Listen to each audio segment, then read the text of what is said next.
Prosseguindo com a leitura do livro de Jó, capítulo 18º, segunda fala de Bildade. Cale-se, Jó, preste atenção. Mais palavras duras e pesadas sendo direcionadas para a vida de Jó. Pobre Jó, quer apenas o silêncio para tentar se comunicar com Deus, para alcançar compreensão sobre o contexto em que ele foi inserido. Contrariamente, contudo, o que Jó obtém de seus amigos são apenas juízos rigorosos, palavras duras e pesadas como estas. Segunda fala de Bildade. Então Bildade, da região de Sua, em resposta a Jó, disse: Jó, por que você não para de falar? Cale-se e preste atenção, e então poderemos conversar. Por que você pensa que não temos juízo? Que somos como os animais? Por quê? Com a sua raiva, você só está se ferindo. Será que por você estar zangado o mundo vai virar um deserto? Será que por sua causa as montanhas vão mudar de lugar? Cale-se, Jó, e preste atenção. O fim dos maus. A vida do perverso se acabará como a luz que se apaga, como as chamas do fogo que deixa de queimar. A lamparina da sua casa não brilhará mais. Em vez de luz, haverá escuridão. O perverso andava com passos firmes, mas agora está tropeçando. Os seus próprios planos o fazem cair. Ele pisa uma rede e os seus pés ficam presos. Ele pisa uma rede e os seus pés ficam presos. A armadilha o pega pelo calcanhar e o laço o aperta. A armadilha estava escondida no chão, no caminho por onde ele ia passar. Ameaças de todos os lados o deixam apavorado. Elas o perseguem a cada passo. Ele era rico, mas agora passa fome. A desgraça está pronta para cair em cima dele. Uma doença mortal se espalha pelo seu corpo e faz com que os seus braços e pernas apodreçam. Muito amigo Bildade, Jó está necessariamente nesta situação. Uma doença mortal está sendo espalhada pelo corpo de Jó, interna e externamente. Tumores e cânceres por todo o corpo de Jó. E Jó tem que escutar isso do seu amigo Bildade. Uma doença mortal se espalha pelo seu corpo, pelo corpo do perverso. Você é perverso, Jó, e faz com que os seus braços e pernas apodreçam. Ele é arrancado da sua casa, onde vivia seguro, e arrastado até a presença do rei, isto é, a morte. Você vai morrer, Jó, e isso é justo, porque você pecou. Admita e confesse. Pesado, hein? Admita e confesse. Ele é arrancado, o perverso é arrancado da sua casa, onde vivia seguro, e é arrastado até a presença do rei, isto é, a morte. Essa casa será desinfetada com enxofre, e depois um estranho vai morar nela. O perverso é como uma árvore seca, seca desde as raízes até aos galhos mais altos. Ninguém lembrará mais dele. O seu nome será esquecido na sua terra. Ele será expulso do mundo dos vivos e da luz será jogado na escuridão. Não deixará filhos nem netos, não terá descendentes que fiquem com a sua casa. O perverso não verá posteridade alguma. O perverso não verá sua descendência. Jó havia acabado de perder filhos. E tem que escutar isso aqui, meu Deus do céu, palavras duras e pesadas. Muito amigo Bildade, muito amigo Bildade. O perverso não deixará filhos nem netos, não terá descendentes que fiquem com a sua casa. Em toda parte, os que ouvirem falar do seu fim tremerão de medo e pavor. É esse o fim dos maus, daqueles que não querem saber de Deus.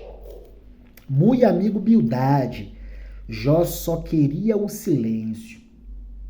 Não alcançou o silêncio. 3 amigos de Jó vêm de longe, não para trazerem consolação, mas sim perturbação ao fluxo dos pensamentos de Jó, que só quer o silêncio para se comunicar com Deus, para tentar compreender. Deus, eu não pequei, meu coração é bom, eu só faço o bem, eu desenvolvo as pessoas. A minha prosperidade é compartilhada com todos que estão ao meu redor. Eu rezo todos os dias pela bênção divina aos meus filhos. E sei que meus filhos pecam. E rogo a ti para que cubra o pecado dos meus filhos. Deus, eu sou um homem bom, fiel a ti, e estou padecendo intenso mal. Jó só queria isso. Contrariamente, contudo, palavras duras e pesadas. Vale a releitura do trecho do texto Enigma da Graça, do reverendo Caio Fábio, que lemos no vídeo anterior. Sabedoria deste trecho de texto. Temos de ter total empatia para com as personagens das narrativas a que temos acesso. Isso é muito importante. Tanto mais compreendamos o drama das personagens através da empatia, quantas mais, infindas mais compreensões e sabedorias alcançaremos da narrativa a que temos acesso, dos textos que lemos no nosso dia a dia. Vamos lá. Leitura do livro de Jó. Este é o nosso contexto, esta é a nossa tarefa. Para o leitor do livro de Jó, o texto bíblico já chega mostrando desde o início o que houve nas regiões celestiais acerca do drama daquele que era homem íntegro e reto, temente a Deus e que se desviava do mal. O problema é que Jó não lia o livro de Jó. Ele era a história, e nada é pior do que ser a própria história. Normalmente, quando isso acontece, tem-se de ser vítima de juízos e certezas equivocadas por muito tempo.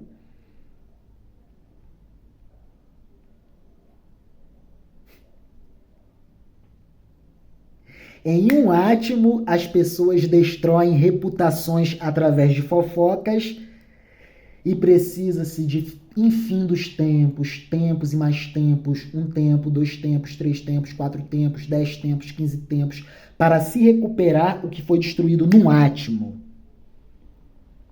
Não se esqueça, retornando, Jó, em sua tragédia histórica, já tem milhares de anos de idade. Portanto, hoje é piedoso expressar solidariedade a ele, muito comum. Mas e se você fosse contemporâneo dele? Se você fosse um dos amigos de Jó? Seria capaz de refrear sua língua quando o mais natural seria emitir alguma forma de juízo? Viva a senhora empatia! Os amigos de Jó também não dispunham daquela visão em 2 tempos. Plano linguístico terreno e plano linguístico divino. No plano linguístico terreno, Jó padece intenso mal. No plano linguístico divino, Deus dá excelente testemunho em relação à conduta de Jó para Satanás. Os amigos de Jó viam apenas o cenário imediato e suas tragédias. Jó padecendo muito intenso mal. Os amigos de Jó nada sabiam sobre a demanda de Satanás acerca do homem melhor e mais dotado de justeza entre todos os homens. Os amigos de Jó apenas se impressionavam com a história do melhor homem. Para o observador comum, os parentes de Jó, seus servos, vizinhos, amigos e conhecidos, as ocorrências eram percebidas como quedalamidade, uma calamidade marcada moralmente por uma queda diante de Deus. A força e a simultaneidade dos eventos é o que dava à maioria a certeza de que havia algo maligno presente nas circunstâncias enfrentadas por Jó. E, normalmente, quando isto acontece, a mente humana, em geral, não tem como não recorrer ao mais antigo de todos os ardis e enganos filosóficos, aquele que sempre explica a tragédia como sendo o resultado do pecado daquele que foi objeto de tamanha calamidade. Jó, você pecou, por isso que você está se ferrando. Se o homem em questão é visto como bom, se é com um homem bom, pior ainda. Suspeita-se sempre que algo oculto está em curso sob a camuflagem da mais cínica hipocrisia. Ele está fazendo algo escondido. É por isso que Deus está descendo e pesando a mão sobre a vida dele. Nossos juízos são assim. Jó tinha que ter feito algo por justificar as dores e perdas que o acometeram. Jó tinha que ser culpado. Era assim que todos ouviam. Inclusive nós, se fôssemos amigos de Jó. Pense em como você responde em reação questionativa aos sofrimentos que as pessoas sofrem. E pense se sua primeira tendência não é cogitar que há algo de errado na vida de seu próximo. Pense aí. Pense se sua primeira tendência não é cogitar que há algo de errado na vida de seu próximo. Aquele juízo maldoso, sutil, mas maldoso. É um pensamento num átimo que passa pela nossa cabeça. Maldoso, rápido, mas maldoso. Nem fica, mas não raro, ou melhor, não raro, mas quase sempre, somos assim. Provavelmente, caso seu coração seja honesto, você terá que admitir que em sua mente tragédias são naturais em pessoas dadas à iniquidade e ao pecado, mas não em relação ao indivíduo bom. Ao homem bom, não. Ao homem bom, só o bem. A doutrina da retribuição. Anulando a maldade dos homens em suas relações sociais.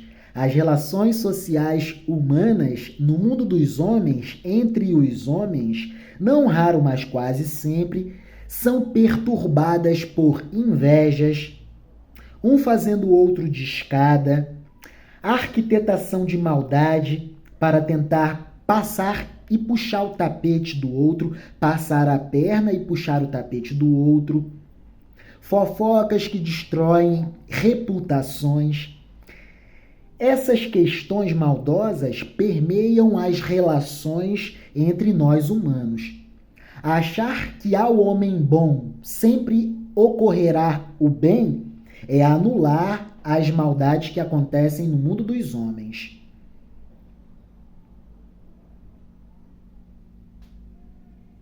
Quando é assim, é mais fácil pensar que há algo oculto, escondido, e que, por essa razão, tal pessoa está sofrendo. Ele fez alguma coisa de errado. Ele não está pelo certo. Por isso que está se ferrando. Com o perdão da palavra, por isso está se fudendo. Nós pensamos assim. Sua cogitação dificilmente será aquela que incluirá na cena a dimensão invisível, a demanda satânica na corte celestial. Satanás requerendo a vida de Jó e Deus dando excelente testemunho da conduta de Jó para Satanás. Homem bom nunca prejudicou ninguém. Ah, é porque ele tem riqueza. Pode tirar a riqueza dele. Ele não blasfemará contra a minha pessoa na minha face. Ah, tá. Perdeu tudo, mas ainda tem saúde. Pode ir lá e tirar a saúde dele. Caramba, mas o homem continua fiel. Imaginemos. O senhor me daria a autorização para eu enviar 4 amigos, 3 íntimos e um relativamente estranho, para perturbar com conversas ruins Jó durante toda essa tribulação? O senhor me permitiria? É o adicional. Prometo que nunca mais volto aqui na dimensão celestial. Satanás falando. Deus respondendo. Fique à vontade, Satã. Isso nós não enxergamos. O plano linguístico divino celestial.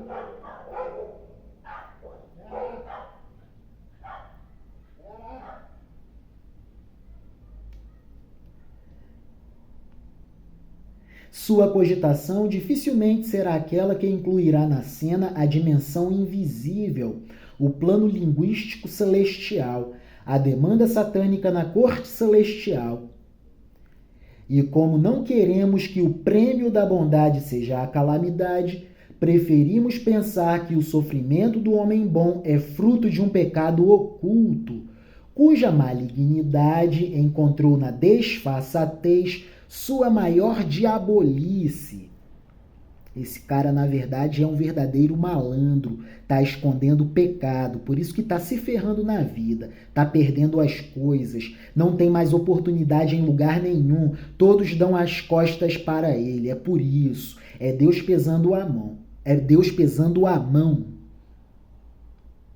é Deus pesando a mão.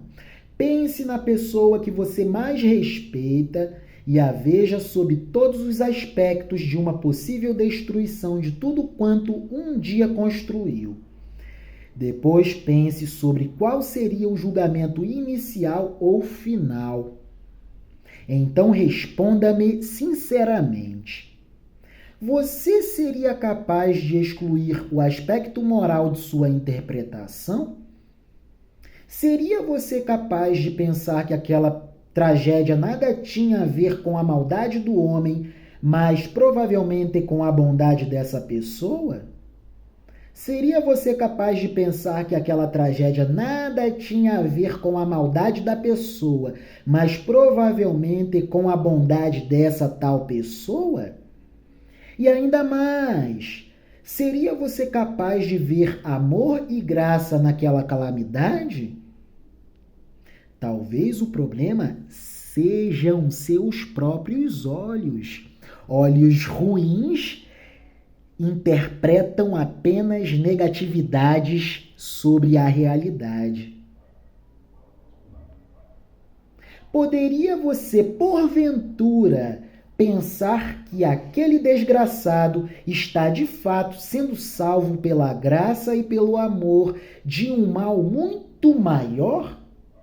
A sua totemização entre os homens, que faria dele, pois já havia feito apenas e tão somente um ídolo? O intenso mal que acometeu a vida de Jó talvez fosse um livramento. Jó era bom em tudo. Tudo que ele botava a mão prosperava. Grandes chances de as pessoas terem excessiva admiração em relação a Jó. Daí, a adoração a Jó é um átimo, um pulo. Intenso sofrimento acometendo a vida de Jó para que ele não se ensoberbecesse.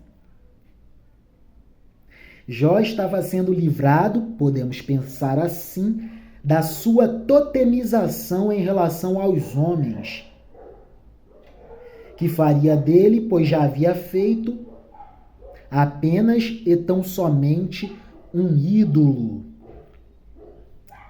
Tenhamos empatia para com as personagens das narrativas que temos acesso. Tenhamos empatia para com as personagens dos textos a que temos acesso. Fazendo assim, teremos muito maior potencial de alcance de sabedorias superiores em relação aos textos que lemos. É uma questão de interpretação. Fluiremos para o capítulo 19, capítulo 19. Resposta de Jó ao discurso de Bildade. Vocês me insultaram. Então, em resposta, Jó disse: até quando vocês vão ficar me atormentando e me ferindo com as suas palavras? Vocês já me insultaram várias vezes. Será que não se envergonham de me tratar tão mal? Vocês que vieram de tão longe? Eu esperava consolação e não juízos rigorosos. Mesmo que eu fosse culpado, será que o meu erro prejudicaria vocês? O rigor de vocês é muito excessivo. Vocês pensam que são melhores do que eu e acham que a minha desgraça prova que eu sou culpado. Deus me atacou com suas desgraças. Deus me atacou com desgraças. Pois fiquem sabendo que Deus foi injusto comigo. Foi Ele que armou uma armadilha para me pegar. Eu protesto contra a sua violência, mas ninguém me ouve. Eu protesto cotidianamente contra a sua violência, mas ninguém me ouve. Eu peço ajuda, porém não existe justiça. Deus fechou o meu caminho com um muro, de modo que não consigo passar. Ele cobriu de escuridão os meus caminhos. Deus tirou toda a minha riqueza e destruiu a boa fama que eu tinha. Ele me atacou por todos os lados até acabar comigo e arrancou pelas raízes a minha esperança. A sua ira contra mim queimou como fogo. Ele me tratou como se eu fosse o inimigo. Ele me atacou com desgraças, como se fossem tropas. Elas cavaram trincheiras e acamparam em volta da minha casa. Os meus parentes e amigos se afastaram. Deus fez com que os meus irmãos me abandonassem. Os meus conhecidos me tratam como se eu fosse um estranho. Os meus parentes se afastaram. Os meus amigos não lembram mais de mim. Os meus hóspedes fazem de conta que não me conhecem. As minhas empregadas me tratam como se eu fosse um estrangeiro, como se eu fosse um estranho, um estrangeiro. Chamo um empregado e ele não vem, não me atende. Nem mesmo quando peço alguma coisa, por favor, por clemência. A minha mulher não tolera o mau cheiro da minha boca. Os meus irmãos têm nojo de mim. Até as crianças me desprezam. Assim que me levanto, já estão zombando de mim. Todos os meus amigos íntimos me detestam. Todos os meus amigos íntimos me detestam. Todos os meus amigos íntimos me detestam. As pessoas que eu mais estimo estão contra mim. Todos os meus amigos íntimos me detestam. As pessoas que eu mais estimo estão contra mim.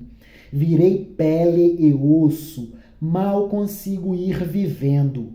Mal consigo me aguentar em pé. Meus amigos, por favor, tenham pena de mim, pois foi a mão de Deus que me feriu. Por que vocês me perseguem como Deus me persegue? Por que não param de me atormentar? O meu defensor vive. O meu defensor vive. Eu jamais blasfemarei contra Deus diante da face de Deus, contra Deus em sua própria face. Jamais. Morrerei conservando a minha fé. O meu defensor vive. Como gostaria que as minhas palavras fossem escritas, que fossem escritas num livro, ou que com uma ponteira de ferro elas fossem gravadas para sempre no chumbo ou na pedra. Pois eu sei que o meu defensor vive, no fim ele virá me defender aqui na terra. Tenho fé disso. Mesmo que a minha pele seja toda comida pela doença, ainda neste corpo eu verei a Deus. Eu o verei com os meus próprios olhos. Os meus olhos o verão, e ele não será um estranho para mim. Em fé tenho fé disso. E desejo tanto que isso aconteça. Vocês dizem: como foi que nós o atormentamos? A causa desta desgraça está nele mesmo. Mas tenham medo da espada, a espada com que Deus castiga a maldade. Fiquem sabendo que há alguém que nos julga. Constituo Deus como meu advogado diante do juiz todo-poderoso Deus. E chegamos ao capítulo 20, segunda fala de Zofar. Mas isso será papo para um próximo vídeo. Maravilha! Deus nos abençoe. Viva o Dia do Trabalhador, 1º de maio. Sejamos trabalhadores na seara de Deus, até porque os evangelhos nos dizem o seguinte: a plantação é gigantesca, contudo, porém, entretanto, todavia, mas, infelizmente, os trabalhadores são poucos. Imitemos Jesus, o ser perfeito de Deus, o trabalhador por excelência. Amém, amém, amém e amém.